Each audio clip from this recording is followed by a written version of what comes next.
की सीमित परिधि तक हर चीज अपने केंद्र की ओर आकर्षित होती है। इस पृथ्वी पर एक ऐसा केंद्र है जो न केवल मानवता की आस्था और भावनाओं को बल्कि उनकी आत्मा की गहराइयों को भी अपनी ओर खींचता है। महाकुंभ क्या है वह शक्ति जो हम सबको एक सूत्र में बांधती है? उत्तर है गंगा।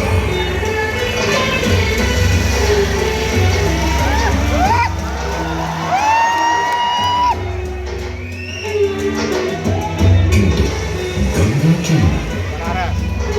क्योंकि गंगा कोई नदी नहीं है, आस्था की अविरल तरल धारा है गंगा।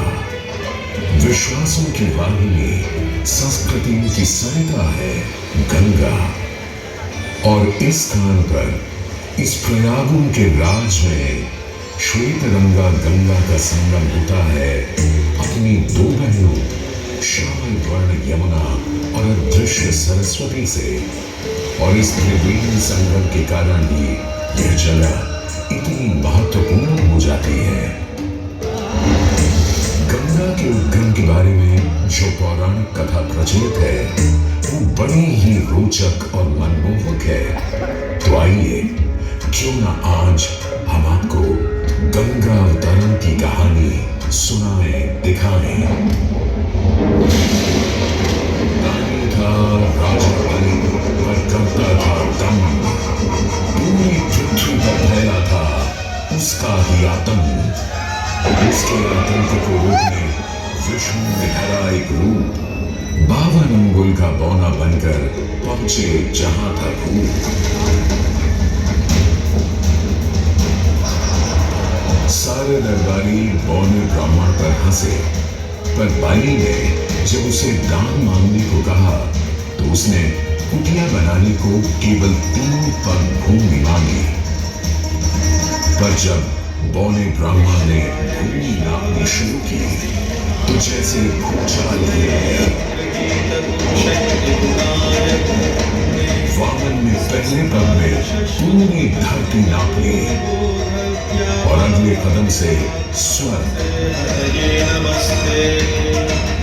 ब्रह्मा जी ने भगवान विष्णु के चरण धोकर उस जल को अपनी कमंडल में भर लिया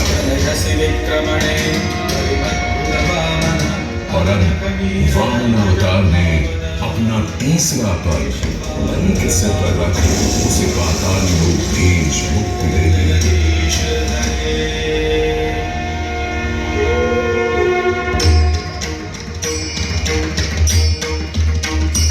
अब स्वर्ग लोक में भगवान ब्रह्मा जी ने जब चरणामृत में हाथ डाला तो वहीं से निकल आई चंचल निर्मल धवल गंगा जी। पवित्रा किंतु चंचला, आज से तू मेरी पुत्री और नाम तेरा गंगा।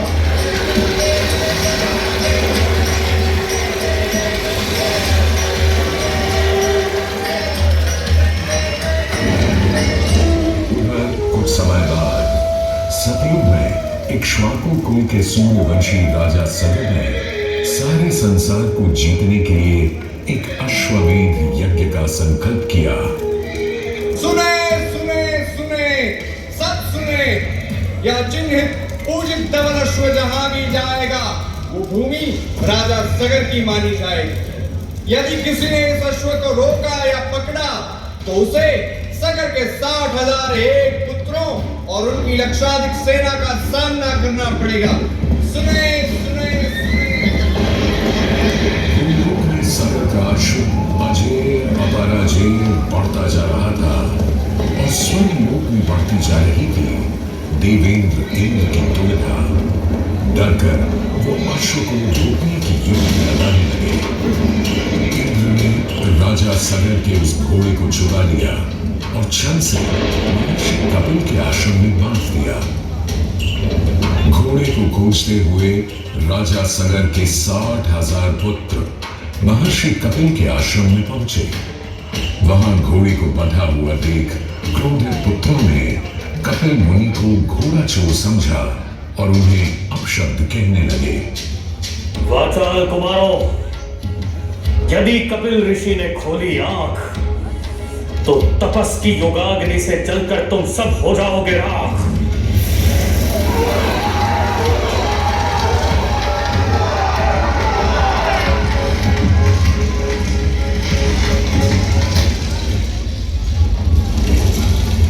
उधर सगर थे चिंतित।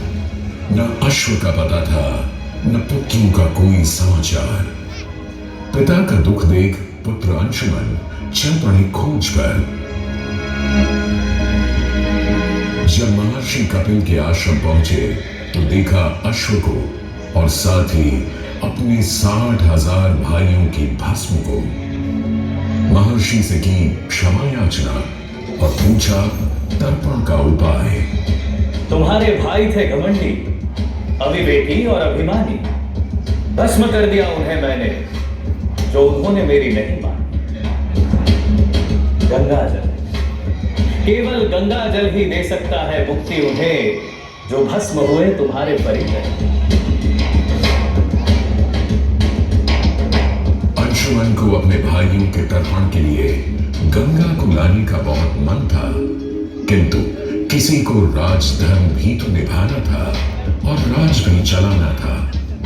देखते देखते 7 पीढ़ियां गुजर गईं, पर 7 पीढ़ियों के बाद समय आने पर राजकुमार भगीरथ ने राजा बनने से साफ मना कर दिया।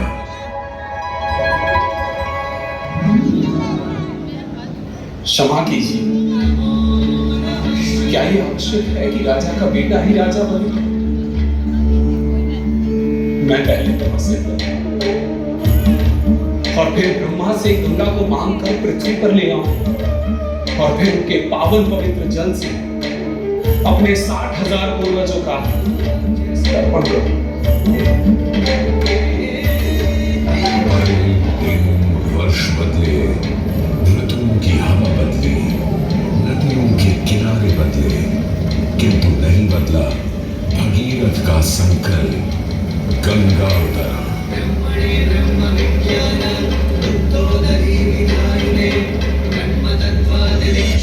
पुत्र भगीरथ, हम तुम्हारे तप से प्रसन्न हैं। बताओ क्या आशीर्वाद चाहिए? हे भगवान, मेरे पूर्वज के तर्पण के लिए मुझे आपकी पुत्री गंगा चाहिए। तथास्तु, किंतु यदि गंगा स्वर्ग से सीधे धरती पर गिरी तो पृथ्वी को चीरते हुए गंगा सीधे पाताल में पहुंच जाएगी। इसलिए तुम भगवान शिव शंकर को मनाओ ताकि गंगा जब स्वर्ग से नीचे उतरे तो वो उसे अपनी जटा में थाम ले।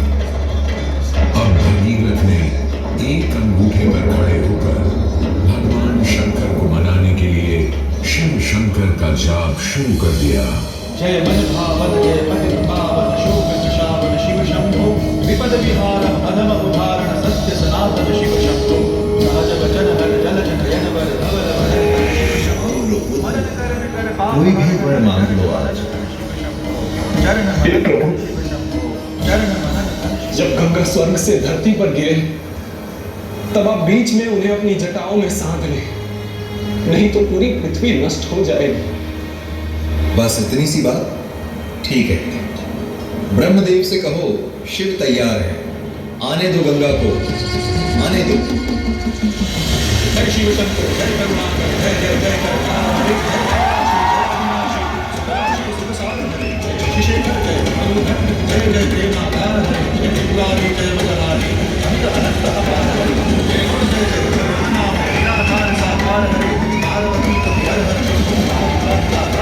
जय रामेश्वर जय नागेश्वर वैद्यनाथ के दार हरे मल्लिकार्जुन सोमनाथ के महाकाल ओंकार हरे जय महेश्वर जय विश्वेश्वर दीनेश्वर जलधार हरे काशीपति श्री विश्वनाथ के मंगलमय अवतार हरे नीलकंठ के भूतनाथ हरे मृत्युंजय अविकार हरे।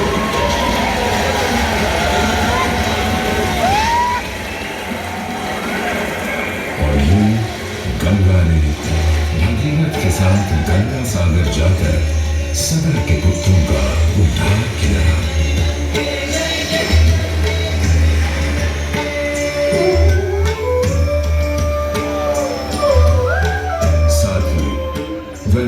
की सबसे महत्वपूर्ण नदी बन गई, जिसका भारत के जीवन में धार्मिक, आर्थिक, सामाजिक, ऐतिहासिक अभिदान अनंत है।